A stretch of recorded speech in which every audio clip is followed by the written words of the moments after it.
자, EBS 수능 완성 유형편 독서 첫 번째 지문의 특징을 좀 보겠습니다. 일단 문제 유형을 좀 정리를 했는데 1번 문제가 두 지문의 관계를 묻는 문제였어요. 근데 곰곰이 보니까 이건 내용 전개상의 특징, 각각의 내용 전개상의 특징, 그다음에 두 지문 간의 어떤 관계를 묻는 내용 전개 또는 논리적인 전개 방식에 관련된 내용이었거든요. 그래서 그 선택지 각각의 핵심을 밑줄 쳐놓고, 핵심을 밑줄 쳐놓고 문단별로 일단 핵심을 독해를 합니다. 독해를 하고 나서 각 지문별 문단 핵심과 그 다음에 전체적으로 두 지문 간의 관계가 무엇인지를 좀 판단해 보고 나면 1번 문제는 금방 풀릴 수가 있어요. 그래서 3점짜리가 아니라 2점짜리인 거예요, 이게. 2점짜리인 이유가. 그래서 한번 체크해 봤습니다. 두 지문에 대해서 문단별 소주제를 좀 체크를 해봤고, 거기에 나오는 소재에 대한 관계가 어떠한가를 좀 체크해 봤는데, 일단 가지문은 자유주의라는 틀 안에 경제적 자유주의와 그 다음에 정치적 자유주의라고 하는 대립적인 두 대상이 나타나 있었습니다. 이 둘이 서로 속된 말로 씹고 있네요. 와자자작 씹고 있네요. 그런 건 뭡니까? 서로 갈등 관계이기 때문에 서로 대조된다. 대조되는 것은 상반된 관계죠. 판단할 수 있었고, 그 다음에 나아지면 포도주의에 관련된 겁니다. 그래서 자본주의의 어떤 전성시대, 자본주의의 어떤 급격한 발전을 만들어내는 것이 포도주의인데, 포도주의는 노동을 어떻게 한다? 기계화된 시스템에 넣어버리는 거예요. 간단히 보면. 그래서 노동자들이 더 많은 생각 없이 단순 작업으로 단순 생산만 하면 됩니다. 이렇게 되면 어떻게 됩니까? 노동자들의 어떤 연대감이 약해져요. 노동자들의 연대감이 좀 약해지게 되죠. 그래서 그 외부에서 어떤 좀 찾게 되는 그런 문제점이 발생이 되는데, 아무튼 포도주의에서는 자본주의의 발전을 이끌어냈고 또 냉전 체제를 거치면서 더 발전을 했어요. 근데 만약에 이 포도주의의 어떤 생산 방식을 그대로 놔두면 자본주의가 많이 발전되는 건 알 수 있으나, 여기에 이제 불평등 문제 하니까 소득의 빈부격차 문제가 좀 발생이 되게 되겠죠. 대량 생산으로 인한 어떤 자본가의 어떤 잉여 자본 축적이 계속 일어나게 되고, 노동자들은 실질 구매력이 좀 떨어지게 되는 그런 문제점이 좀 발생이 됩니다. 그래서 그런 문제점을 국가가 개입을 해서 그 대량 생산의 문제를 해결하고 있는데, 포도주의가 대량 생산과 관련이 되는 겁니다. 그런데 포도주의를 제한해버리는 거죠. 그래서 복지국가 모델을 도입한 것으로 의의를 정해줄 수 있어요. 그러면 자, 첫 번째는 대조적이었고, 여기서 뭡니까? 이 문제점을 해결한 거니까 바로 5번 선택지에 문제를 해결하기 위해 도입된 사회적 해법, 바로 뭡니까? 복지국가 모델을 도입한 거죠. 쉽게 갈 수 있다는 얘기예요. 너무 어렵게 가지 말고요. 내용 전개 방식은 전체적인 큰 틀에서 판단을 하면 된다. 너무 디테일한 문장, 단어 여기에만 연연할 필요는 없어요. 그것이 첫 번째 유형편 지문에서 살펴봐야 될 주요 핵심입니다. 자, 이제 나 부분에서 포도주의를 좀 체크를 해보고 마무리를 좀 할게요. 그래서 포도주의에 관련된 건데요. 나 부분은 포도주의. 자, 1문단 먼저 또 정리합시다. 여기 4개 문단으로 되어 있어서 좀 길고요. 일단 포도주의라고 하는 것이 뭡니까? 1문단에서 첫 번째 포도주의에 대해서 이야기를 하고 있죠. 일관된 생산체계라고 얘기를 하고 있어요. 자, 노동을 재편하는 양식의 완성이라고 하는데, 핵심은 노동하는 방식을 재구성한 거예요. 기존의 방식과 다르게 재구성한 거죠. 그래서 자동기기 시스템에 통합을 시켰다라고 되어 있네요. 그래서 자동기계 시스템에 통합을 시켰다라고 하는 부분이 있고, 한마디로 노동자를 기계화시켰다라고 생각하면 아마 좀 편할 것 같습니다. 그래서 일관 생산체제라고 되어 있네요. 그래서 일관 생산체제, 키워드만 정리한 거예요. 일관 생산체제. 자, 노동의 재편이 일어났다. 그 다음에 자동 시스템으로 통합이 됐다. 일관 생산체제다. 근데 여기에 작용된 주의가 바로 뭡니까? 테일러주의에 관련된 내용이 뒤에 나와 있습니다. 그래서 이렇게 되어 있고, 하나 더 쓸까요? 요거는 기술적 패러다임이다. 기술적인 컨셉이 생각이다. 기술적 패러다임에 해당이 되는 요소가 바로 포드주의입니다. 자, 포드주의의 특징이 뭡니까? 컨베이어 장치와 공작 기계에 의해 통합이 되고요. 노동자의 배치는 기기 시스템의 성격에 의해 결정이 된다. 그런데 이것이 생산성을 향상시켰죠. 다 통합시켜 버릴게요. 이 포드주의는 결국은 생산성을 아주 상승시키는데 혁혁한 공을 세우는 역할을 합니다. 자, 근데 이 포드주의에 관련된 것이 테일러주의예요. 그래서 테일러주의는 앞부분에서도 좀 개념이 있었는데 한마디로 뭡니까? 테일러주의라고 하는 것은 구상과 실행. 그래서 어떤 숙련공을 박탈시켜 버리고 단순 기능공을 만드는 기술자 단순 기능공으로 구분하게 만드는 테일러주의의 관리 시스템이라고 보면 됩니다. 그래서 요거 테일러주의는 과학적 관리 시스템으로 볼 수가 있는데 과학적 관리에 해당이 돼요. 요게 1번입니다. 테일러주의. 과학적 관리로 일컬어지는데 그 특징이 뭐냐? 구성과 실행으로 구분이 됩니다. 구성과 실행으로 구분이 되죠. 자, 구성과 실행으로 구분이 된다라는 것은 결국 뭡니까? 숙련공을 박탈하는 거예요. 요거는 숙련을 박탈하게 되고요. 박탈하게 되고 단순 기능공을 만들게 돼요. 단순 기능공. 그래서 단순 작업. 너는 나사만 껴. 너는 드라이버만 돌려. 아니면 너는 요 물건을 여기다 넣기만 해. 한 가지 작업만 하는 거예요. 그걸로 먹고 사는 거죠. 그렇게 단순하게. 그죠? 그래서 단순 기능공과 그 다음에 기술자로만 분류가 됩니다. 두 직급밖에 없죠. 기술자와 단순 기능공. 그래서 첫 번째 문단은 최대 간단하게 정리한 것이 이 정도입니다. 다음 두 번째 문단으로 가볼까요? 두 번째 문단은 앞부분에 소주를 좀 써놨기 때문에 두 번째 문단은 포드주의 생산 방식에 대해서 긍정적인 영향과 부정적인 영향. 그래서 역시 포드주의로 좀 체크할게요. 포드주의의 긍정적인 영향이 무엇인지를 체크해 보겠습니다. 포드주의의 긍정적 영향 무엇일까? 쭉 보니까 긍정적인 영향은 일단 노동자의 작업에 대한 통제권이 상실된 거예요. 그래서 노동자에 대한 통제권이 사라지겠다 라고 하는 것이 좋은 거죠. 노동자를 막 이렇게 간섭하고 통제하는 것이 아마 사라졌겠죠. 1번이 되겠죠. 노동자의 통제권이 상실되는 것. 자, 그래서 그 결과가 어떻게 됐느냐라고 했는데 여기에서 그 이유를 좀 한번 살펴보면 통제권이 상실되는데 이어서 두 번째 그 이유를 좀 체크해 보면 이렇게 통제권이 상실된 이유를 체크해 보니까 기계 시스템의 어떤 획일적인 작동이죠. 그래서 획일적인 작동, 하나의 단순한 그 작동 메커니즘이 획일적인 작동이 결국 작업 리듬을 결정한다는 내용이죠. 작업 리듬을 결정한다라고 이야기하고 있어요. 다음에 여기에 대해서 긍정적인 영향이죠. 또 한 번 해서 세 번째. 그럼 그 결과는 무엇일까? 포드주의의 이런 어떤 긍정적 영향이 통제권이 상실된 이 부분이에요. 통제권 상실이 된 거는 획일적인 작동과 함께 작업 리듬이 결정되는 것.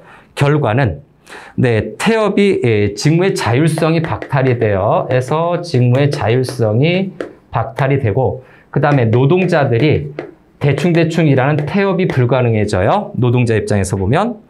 그래서 노동자들의 연대의식을 서로 노동자의 같은 동지의식을 어디에서? 작업장 밖에서 외부에서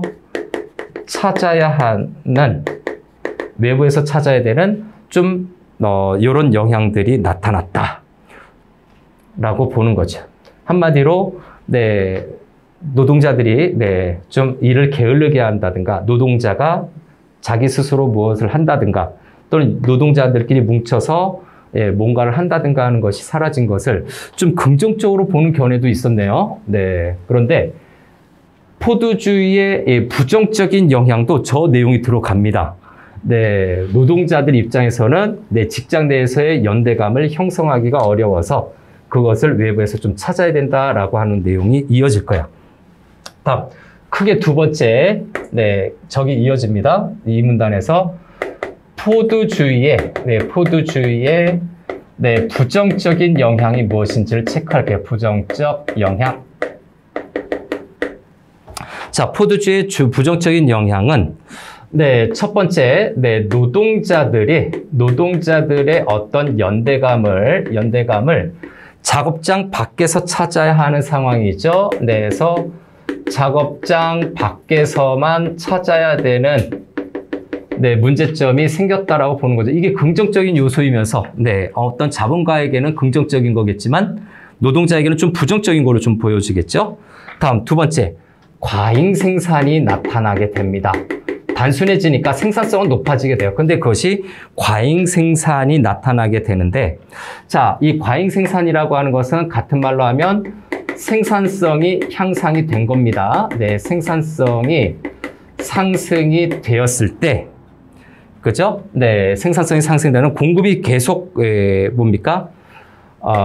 늘어나는 거죠. 그래서 요거는 공급은 증가하고 소비죠. 수요는 어떻게 됩니까? 수요는 정체. 한마디로 늘지 않고 그 자리에 계속 그대로 있는 거예요. 수요가 정체가 되어 있을 때, 그죠? 이 말인즉슨 뭡니까? 그래서 공급이 늘어나고 수요가 정체됐다는 걸 다시 재정리를 하면, 생산은 상승이 된 거예요. 생산성이 상승했는데 요 수요 정체 요 부분이죠. 수요가 정체됐다라고 하는 건 임금이 실질 임금이 정체가 됐다라는 거죠. 요 부분입니다. 요거는 실질 임금이 정체가 된 거야. 더 이상 오르지 않는 거죠. 그렇게 되면 어떻게 됩니까? 구매력이 떨어지게 되겠죠. 구매력이 떨어지게 돼서 세 번째 포드주의 부정적 영향의 그 결과를 보면 아주 안 좋은 걸로 나오죠. 제2차 세계대전과 세계 대공황이 나오게 되죠. 그래서 세계 1920년대죠. 대공황과 함께 2차 세계대전이 발발하게 되는 한 원인이 되겠죠. 그만큼 먹고 살기 힘들면 싸움이 일어나기 쉽다라고 생각하셔도 될 것 같습니다. 야, 이런 또 영향력이 있군요. 그래서 올해 수능에서 경제 제재를 좀 심도 있게 봐야 될 것 같아요. 경제 제재, 사회 제재가 올해 난이도 있는 지문으로 나올 수 있어요. 그러나 우리의 해당 접근 방식보다 차근차근 핵심 위주로 압축하거나 묶어라. 자, 다음에 이렇게 됐죠. 세 번째 문단으로 갑니다. 세 번째 문단으로 가서 세 번째 문단에서는 그 자본주의 황금 시대죠. 그래서 포드주의와 관련된 것이 자본주의가 급속도로 발전하게 되는 자본주의 황금 시대가 펼쳐진 이야기를 하고 있습니다. 그죠? 그리고 거기다 플러스 냉전 체제를 이야기하고 있는 거죠. 그래서 냉전 체제와 관련된 내용으로 정리하고 있습니다. 첫 번째 정리해 볼까요? 자, 첫 번째 내용은 자본주의 황금 시대라고 하는 건데 포드주의적 생산 방식이 앞에서 이제 발생된 거죠. 생산 방식이 대량 생산이 가능해진 이 포드주의적 생산 방식이 결국은 엄청난 경제 성장이라고 하는 결과를 이끌어내게 됩니다. 70년대죠. 70년대 중반까지 경제가 계속해서 발전이 돼요.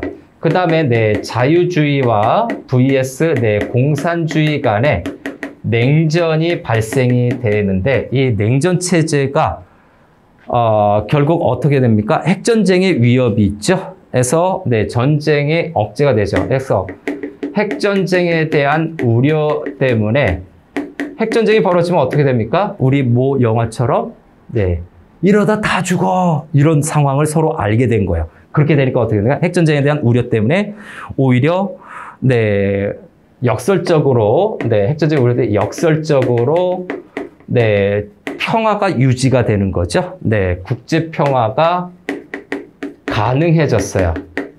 서로 대립을 하는 그 냉전이 가능해진 거죠. 네, 가능하게 된 겁니다. 그래서 이런 상황 속에서 결국 최종적인 결과는 뭘로 간다? 경제가 성장했다는 내용이에요. 전쟁의 위협성이 있는데 핵전쟁, 이거는 한번 발생되면은 다 망하는 거거든요. 이러다 다 죽어! 이런 버전이 되기 때문에 오히려 국제적인 평화가 계속해서 유지가 됐기 때문에 경제 성장이 계속해서 이루어진 거죠. 자, 이 정도로 세 번째 문단 마무리됐고 이제 마지막 문단으로 가볼까요? 네, 4문단 이쪽으로 정리해 볼게요. 마지막 문단. 자, 그러면 네, 자본주의죠. 네, 자본주의가 계속해서 발전이 되는데, 그죠? 네, 첫 번째는 네. 글쓴이가 네, 앞에서 얘기했었던 포드주의가 왜 자본주의 황금 시대의 원동력이 될 수 있을까라고 하는 건데, 네, 다시 한번 네, 포드주의가 네, 요렇게 좀 길게 할까요? 네, 자본주의의 황금 시대가 된 이유가 과연 무엇일까라고 질문을 했어요. 네, 의문을 던졌는데 이 의문을 던진 거에 가장 큰 근본적인 요소는 뭐냐? 바로 네, 파국의 원인에 대한 반성이죠. 한마디로 망할 것 또는 네, 잘못되는 것에 대한 파국의 원인을 파악하고 반성을 했어요. 핵심 키워드는 반성을 했다는 얘기죠. 이 반성이라고 하는 것은 뭔가 문제점을 보완을 했다라고 우리가 이해하면 됩니다. 그럼 어떻게, 무엇으로 문제점을 보완을 했을까라고 하는 건데, 자, 여러 가지 네, 서술 설명들이 있지만, 이 두 번째로 하는 거, 이 반성, 이 문제점을 보완한 것이 바로 뭐다? 네, 포드주의적 생산 방식을, 네, 뭡니까? 좀 제한을 하는 거죠. 네, 제한을 하는 거라서 중간 과정에서 국가가 자본의 이윤을 제한을 하는 겁니다. 그래서 국가가 개입을 해서 네, 자본주의자들, 자본의 이윤을 제한을 해버리는 거예요. 네, 자본의 이윤을 제한을 했다. 이거인즉슨 뭡니까? 국가가 시장에 개입을 한 거죠. 이윤을 제한을 했어요. 이윤을 제한을 하고 결국 어떻게 됩니까? 네, 노동자와 자본가 사이에 타협을 이끌어내거든요. 그래서 네, 이거인즉슨 뭐냐? 자본의 이윤을 제한하면서 또 한편으로는 노동자에게는 자신들의 어떤 실질임금을 좀 네, 상승시키는 데 동의를 한 거죠. 그래서 네, 고용주와 네, 노동자 사이에 네, 이윤을 제한했고, 그래서 네, 노동자의 실질 임금을 상승시키는데 네, 고용주, 자본가들과 서로 합의를 하게 됩니다. 네, 서로 합의를 하게 되죠. 노동자의 실질 임금이 네, 상승이 되어진다라는 점. 그러면 그 반대적으로 실질 임금을 네, 상승에 동의했다라고 하면 또 한편으로는 요게 이루어진 다음에 어떤 네, 고용주죠. 네, 고용주의 어떤 이윤을 상승시키는 거죠. 이윤 상승에 나름대로 동의를 하게 되는 거죠. 이윤 상승보다 이윤 확보죠. 이윤을 확보에 동의하게 돼. 너무 지나치게 이윤 확보를 제한해 버리면 회사도 운영할 때 남는 게 있어야 운영할 수 있잖아요.